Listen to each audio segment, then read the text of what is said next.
ఎప్పుడైనా సరే ద్రౌపది ఒక 5 సూత్రాలు చెప్పిందండి, భార్య ఎలా ఉండాలి భర్త దగ్గర అనేది. అద్భుతమైనటువంటి సూత్రాలు. ఏమని చెప్పిందంటే, ఎప్పుడూ కూడా నీట్ గా ఉండండి భర్త ముందు. అంటే ఏంటి అంటే, ఆడి ముందు ఒక సింగారించుకొని తిరగాల అని, ఇంట్లో పనులుండవా అని యాబ్రాసి ముఖం వేసి జిడ్డు ముఖం వేసుకుని నైటీలు వేసుకుని తిరిగితే ఆడికి కూడా వాంతికొచ్చి పక్కన తలతల్లాడే చీరలు కట్టుకున్న ఆంటీని చూస్తాడు ఆడు. ఎందుకు చూడడం? ఎందుకంటే తలుకులు బెలుకులు అక్కడ ఉన్నాయి, దరిద్రాలు ఎక్కడ ఉన్నాయి కాబట్టి. నీళ్ళే కదా. పొద్దున్నే ఒక గంట లేచి ఆవులించుకుంటూ పోయి ఆ పాసి ముఖం చోటికి టీ పెట్టుకొని తాగకపోతే ఫస్ట్ 5 నిమిషాలు 5 నిమిషాలు నువ్వు బాత్రూమ్కి కేటాయించి బ్రష్ చేసుకుని గబగబా స్నానం చేసి చక్కగా నీట్గా దవ్వుకొని డ్రెస్సే వేసుకో. నేను నిన్నేమి చీరలు కట్టేసుకుని పట్టు చీరలు కట్టుకోమని అనట్లా. నువ్వు రోజు వేసుకునే డ్రెస్ నీట్గా వేసుకుని నీట్గా తలదూకొని టీ పెట్టు. ఆ టీ నీ భర్తను లేపి అదే దీంతో టీ ఇవ్వు. వాడికి ఎంత పాజిటివ్ ఎనర్జీ వస్తుందో చెప్పలేను నేను. 5 నిమిషాలు బాత్రూంలో ఇళ్ళేమో గంటల తరబడిన స్నానాలు చేయరు. స్నానాలకి ఏం గంటలు అవసరం లేదమ్మా, చెప్తున్నాను కదా నేను. కాస్త లేచి ఆ పాచి మొఖాలు వేసుకుని, ఒక్కొక్క అమ్మ అయితే పిల్లల్ని బయటికి పంపించేదాకా ఆ పాచి మొఖం గడగదు. దీని దుంపదాగా దరిద్రం అంతా దాంట్లోనే ఉంటుంది. ఏమన్నా తిట్టుకోండి, కానీ మిమ్మల్ని తిట్టుకునే వాళ్ళు ఎంతమంది ఉన్నారు? ఆ పాసి కప్పు వేసుకుని పాసి మొహం వేసుకొని ఈ పనులన్నీ చేస్తుంటే మొగుడుకు కూడా చిరాకు పడుతుంది. ఆ నైటీలు వేసుకుని ఇక తర్వాత గుట్టలు బట్టలు ఉంటాయి అబ్బాయి ఇంటి నిండా చూసినా కూడా. ఇలా దుంపలు దగ్గర ఎంత ప్రొఫెషనలిస్ట్ అయినా నాకు కూడా తీరుకుండదు నాగరాజు గారు. నాకు ఈ మధ్య నాకు కొంచెం హెల్త్ బాగోక నేను కాస్త లీవ్ ఉంటున్నాను కాబట్టి నాకు ఇంట్లో కొంచెం ఉంది. కానీ నేనేం చేస్తాను చెప్పమంటారా? నాకు తీరిక లేదు, నిజంగా లేదు. నాకు ఒక్క నిమిషం కూడా ఉండదు. దానికోసం ఏం చేస్తానంటే ఒక్క నిమిషం ఆలోచిస్తా, ఇంకొక 2 అపాయింట్మెంట్స్ ఎక్కువ తీసుకుందాము ఈ నెలలో. తీసుకుంటే ఒక పని మనిషిని పెట్టుకుంటా. ఆ పని మనిషి నా ఇంటిని నీట్గా పెడుతుంది. నేను పెట్టక్కర్లా. ఆ పని మనిషి నా ఇంటిని నీట్గా పెడుతుంది. 2 అపాయింట్మెంట్లు ఎక్కువ తీసుకుంటా. ఆ టైంని నేను ఇల్లు సర్దుకుంటానికి లేనటువంటి టైంని నేను అటు డైవర్ట్ చేసుకుంటా. లేదా సరే ఇంత ఖర్చులు అవుతున్నాయి కదా, ఖర్చులు మొత్తంది ఎన్ని చీరలు కొంటున్నాను నేను ఎక్కువ, లేకపోతే ఇంకేదన్నా కొంటున్నానా, అనవసరమైనవి కొంటున్నానా, కట్ చేయి.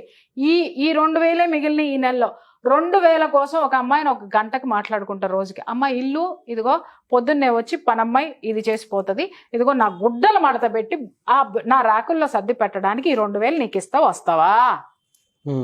అయిపోయా. ఇల్లంతా నీట్గా ఉంటుందండి, హ్యాపీగా ఉంటుందండి, మనశ్శాంతి. భర్త బయట నుంచి రాగానే మీరు చక్కగా నీట్గా పక్క సర్ది పెట్టండి, బెడ్రూమ్ నీట్గా పెట్టండి, మంచి ఫ్రాగ్రెన్స్ వచ్చేది పెట్టండి. వాడు సగం కాదు కదా దుంప దగ్గర వచ్చి అటా పడుకొని నీ ఒళ్ళోనే పడుకుంటాడు. ఎందుకంటే ఆ మనసు అంత ప్రశాంతంగా ఉంటుంది, అంత పాజిటివ్ ఎనర్జీ వస్తుంది. నువ్వు గుడ్డలు ఎక్కడ ఇడిసినాయి అక్కడ ఇడిసిన బట్టలు. రెండో విషయం చెప్తాను, ఇడిసిన బట్టలు ఎక్కడ పడితే అక్కడ బారేస్తారండి. మొగుడు అట్టాగే పడేస్తాడు, పిల్లలు అట్టాగే పడేస్తారు, ఇది అట్టాగే పడేస్తుంది. అది ఎంత దరిద్రమో ఇంటికి ఒంటికి నేను చెప్పలేను. ఒంటికి కూడా దరిద్రమే. ఎందుకనంటే ఇడిసి పక్కన పడేసాము అనంటే ఆ వాసన అంతా వచ్చేసి మనకే ఇది చిరాకు పుట్టి ఇది ఉండదా. స్నానం చేసిన వెంటనే ఆ బట్టలు తీసుకెళ్లి వాషింగ్ మిషన్ అనేది ఒకటి చచ్చిందిగా వాళ్ళందరి కొంపల్లో. ఏంటి దాంట్లో ఒక్క నిమిషం చేయలేరా పని? అయిపోయే. ఇంట్లో ఎక్కడుంది చెప్పండి, బట్టలు ఎక్కడుంటాయి? అవును, మొత్తం పని మనిషి బయట వాషింగ్ మిషన్ లో వేసి ఆరేసుకున్నాము. ఆరేసినటువంటి గుడ్డలు 4 రోజులైనా తీరబ్బాయి ఎవరో కూడాను.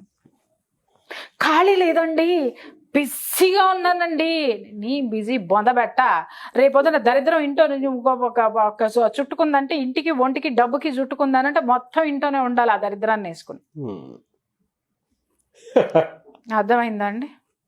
ఇక అంటే మీరు అడిగింది ఒక క్వశ్చన్, ఎక్కడికో వెళ్తున్నానని మాత్రం అనుకోకండి. మొగుడిని సాధించడం అనే దాంట్లో మొగుడికి ఎక్కడ నీ మీద ఆ విధమైనటువంటి లోకువ భావన వస్తుందో, ఎక్కడ మీ ఇద్దరికి గొడవలు వస్తాయో, మొగుడిని సాధించటం అనేది మానేసి ఇంటిని సాధించుకో, ఒంటిని సాధించుకో, పిల్లల్ని సాధించుకో.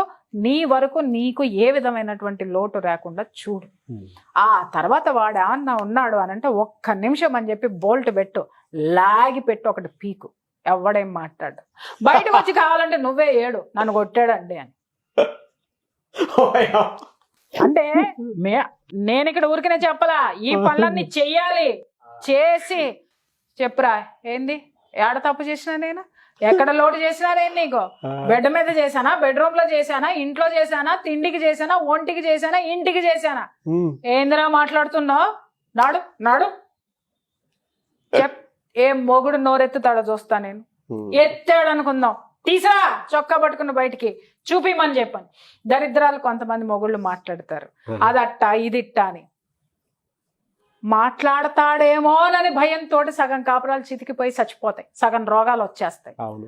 మాట్లాడాడు అనుకుందాం సార్, ఇంటి పక్కన చుట్టుపక్కన ఉన్న వాళ్ళందరూ నమ్మారు అనుకుందాం సార్, నీ నీ యొక్క దరిద్రమైన ఫ్రెండ్షిప్లు అట్టా ఏడ్చినాయి, నీ దరిద్రంగా చుట్టుపక్కల ఉన్న వాళ్ళందరూ అట్టా ఏడ్చినారు. నీకు ఒకటి రియలైజ్ అయిపోతుంది కదా, ఎవడు నిన్ను నమ్ముతున్నాడో, ఎవడుండట్లేదో, ఎవడున్నాడో ఏంటో అనేది నీకు వస్తుంది కదా.